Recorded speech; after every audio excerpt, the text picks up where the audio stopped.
আমার মাসি যখন আমার মা হয় তখন আমি তার আসল রূপটা দেখতে পাই।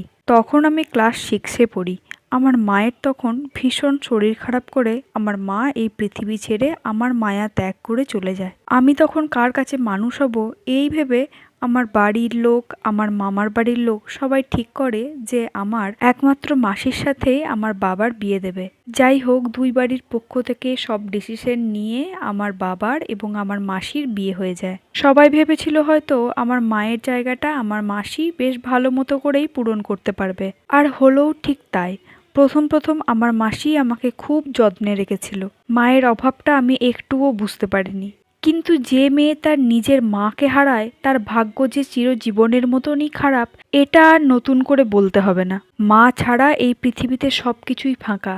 যার মা নেই তার পৃথিবীতে আর কিছুই নেই। কিছুদিন পর আমার মাসি এক কন্যা সন্তানের জন্ম দেয়। তারপর থেকে